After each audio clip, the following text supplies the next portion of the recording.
Olá! Vamos começar a história do Siddhartha. Ele divide o livro em partes, tá? Então nós vamos começar a primeira parte, que tem algumas subdivisões. A primeira ele chama de O Filho do Brahmani.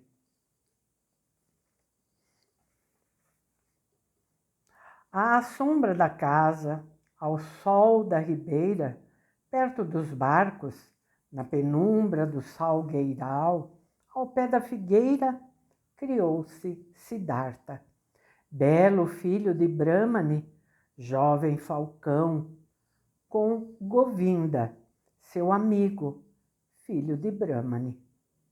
O sol tostava-lhes as claras espáduas à beira do rio, durante o banho, por ocasião das abluções sagradas e dos sacrifícios rituais. A sombra insinuava-se-lhe nos olhos negros quando ele estava no mangueiral, entretendo-se com jogos infantis, ouvindo o canto da mãe, presenciando os sacrifícios rituais, escutando os ensinamentos do pai, o erudito, ou assistindo aos colóquios dos sábios. Havia muito que Siddhartha participava dos colóquios dos sábios. Com Govinda já realizava torneios de eloquência.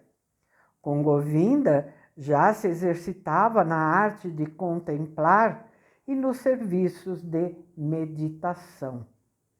Já sabia pronunciar silenciosamente o Om. Nota de rodapé do autor. Om. O presente, perdão, acho que é do, eu falei do autor, perdão, é do tradutor. Om, o significado, né? O presente, o passado e o futuro. É, segundo o Upanishad de Mandukya, o mundo inteiro, expressado por uma única sílaba, e ainda tudo quanto pode existir fora dos mencionados 3 tempos. Pronunciado de diferentes maneiras, simboliza coisas as mais diversas, tais como as horas do dia, os Vedas, os 3 deuses Brahma, Vishnu e Shiva, e etc. Então Siddhartha já sabia pronunciar silenciosamente o Om, a palavra das palavras. Sabia dizê-lo silenciosamente de si para si, ao aspirar o ar e proferi-lo. Silenciosamente para fora, ao expelir o ar, com a alma concentrada e a fonte aureolada pelo esplendor da inteligência lúcida. Já era capaz de perceber no íntimo da sua natureza a presença do Atman. Também nota do tradutor, Atman, literalmente fôlego. Em sentido figurado, a força vital, a personalidade, o eu, a alma, o princípio da vida. Então já era capaz de perceber no íntimo da sua natureza a presença do Atman, indestrutível, uno com o universo. O coração do pai vibrava de alegria pelo filho dócil, ávido de saber. Pressentia nele um sábio, um sacerdote, um príncipe entre os brahmanes. O peito da mãe enchia-se de delícia, sempre que o olhava, observando-lhe o modo de caminhar, de sentar-se, de erguer-se, o modo de Siddhartha, o belo, o forte, que lá passeava com suas pernas delgadas e a saudava com perfeito recato. Nas almas das jovens filhas de Brahmanes nascia o amor. Cada vez que Siddhartha andava pelas ruas da cidade, com a testa luzente, os olhos de um rei, a cintura esbelta. Mais do que todos os outros, porém, adorava-o Govinda, seu amigo, filho de Brahmani. Amava o olhar de Siddhartha, a voz meiga, a postura, a primorosa correção dos gestos. Amava tudo quanto Siddhartha fazia ou dizia. E antes de mais nada, amava-lhe o espírito, os pensamentos sublimes, fervorosos, o ardor da vontade, a alta vocação. Govinda tinha certeza de que o amigo jamais se tornaria um Brahmane comum. Abre aspas. Esse aí nunca será nem indolente oficial de templo, nem ganancioso mercador de fórmulas mágicas, nem orador vaidoso e vazio, tampouco sacerdote perverso, bifronte, mas ainda menos chegará a ser ovelha bonachona, estúpida, em meio ao rebanho de outras iguais. Nunca. Fecha aspas.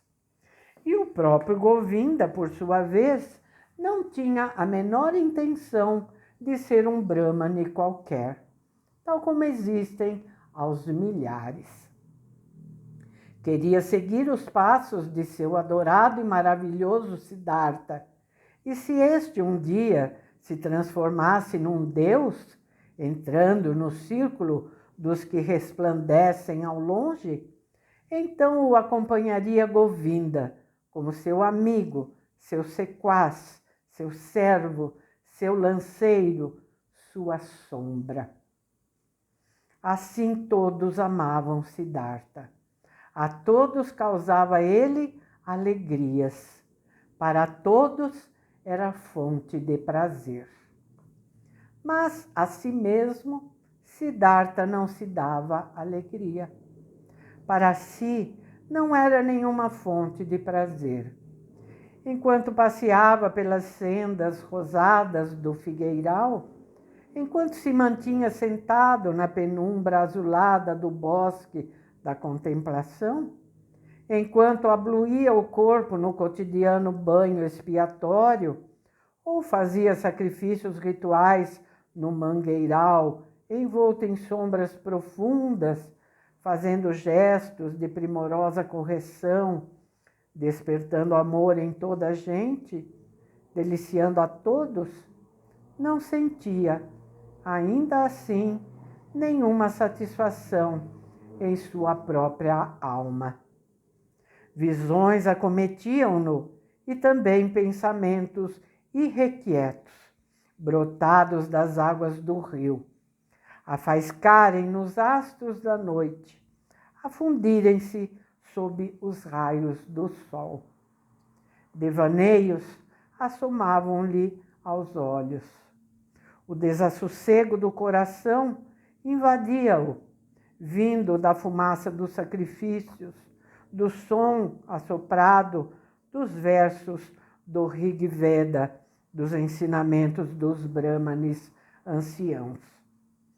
Rig Veda, nota do tradutor, coleção de hinos, o primeiro dos 4 livros sagrados hindus.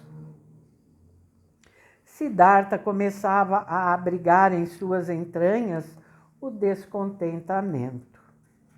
Começava a sentir que nem o amor do pai, nem o da mãe, tampouco o do dedicado Govinda, teriam sempre e a cada momento a força de alegrá-lo, de tranquilizá-lo, de nutri-lo, de bastar-lhe.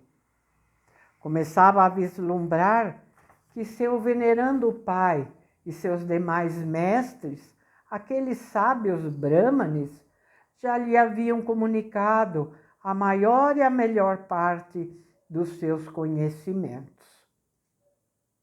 Começava a perceber que eles tinham derramado a plenitude do que possuíam no receptáculo acolhedor que ele trazia em seu íntimo. E esse receptáculo não estava cheio. O espírito continuava insatisfeito. A alma andava inquieta. O coração não se sentia saciado. As abluções, por proveitosas que fossem, eram apenas água. Não tiravam dele o pecado, não curavam a sede do espírito, não aliviavam a angústia do coração. Excelentes eram os sacrifícios e as invocações dos deuses. Mas que lhe adiantava tudo isso? Propiciariam os sacrifícios a felicidade? E quanto aos deuses, foi realmente Prajapati quem criou o mundo? E não o Atman? Ele, o único, o indivisível? Não eram os deuses figuras criadas da mesma forma que tu e eu, perecíveis, dependentes do tempo? Seria, portanto, bom e acertado oferecer sacrifícios aos deuses? Era isso realmente uma atividade sensata, sublime? Quem merecia imolações e reverência, senão ele, o único, o Atman? E onde se podia encontrar o Atman? Onde morava ele? Onde pulsava o seu eterno coração? Onde, a não ser no próprio eu, naquele âmago indestrutível que cada um trazia em si? Mas em que lugar se achava esse eu, esse âmago, esse último fim? Não era nem carne, nem osso, nem pensamento, nem consciência, segundo afirmam os mais sábios. Onde existia então? Para chegar até ele, até ao eu, até a mim, ao Atman, haveria qualquer outro caminho que valesse a pena procurar? Ai dele, ninguém lhe indicava tal caminho, ninguém o conhecia, nem o Pai, nem os mestres e os sábios, nem os sagrados cânticos do ritual dos sacrifícios. Tudo sabiam eles, os brahmanes com seus livros santificados.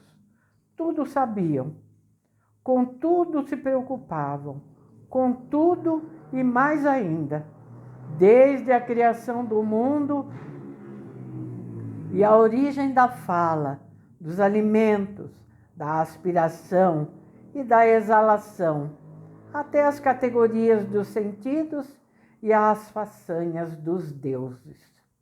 Sabiam inúmeras coisas, mas que valor tinha toda essa sabedoria para quem ignorasse aquilo que era uno e único, o mais importante, ao lado do qual coisa alguma tinha importância?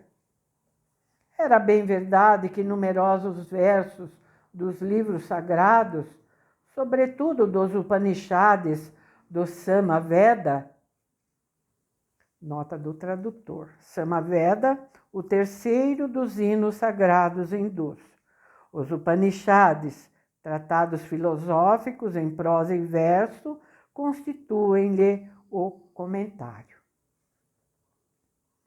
Então, era bem verdade que numerosos versos dos livros sagrados, sobretudo dos Upanishads do Samaveda, referiam-se a esse que derradeiro, mais íntimo. Que versos maravilhosos! Abre aspas. Tua alma é o mundo inteiro. Fecha aspas. rezava um deles, e estava escrito que o homem, durante o sono profundo, entrava no próprio âmago e habitava o Atman. Sabedoria milagrosa residia nesses poemas. Todos os conhecimentos dos mais sábios encontravam-se ali reunidos, puros qual mel colhido pelas abelhas. Não, absolutamente não convinha desprezar a imensa quantidade de saber que lá estava armazenada e conservada por inúmeras gerações de brahmanes eruditos. Mas onde se achariam os brahmanes? Onde os sacerdotes, os sábios ou os ascetas que lograssem não somente conhecer, senão também viver essa profunda sabedoria? Onde estaria o homem perito que fosse capaz de realizar aquele passe de mágica que transportasse a familiaridade com o Atman desde o sono para o estado de vigília, para a vida de todos os momentos e a demonstrasse por atos e palavras? Siddhartha tinha contato com um grande número de venerandos brahmanes e, em primeiro lugar, com seu pai, homem puro, letrado, sumamente digno de reverência. Admirável, sim, era o pai, no seu comportamento calmo, distinto. Pura era sua vida, ponderada sua maneira de falar.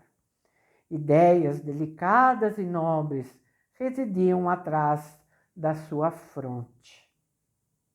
Quem poderia, porém, afirmar que este homem, que tanta coisa sabia, levava uma existência feliz?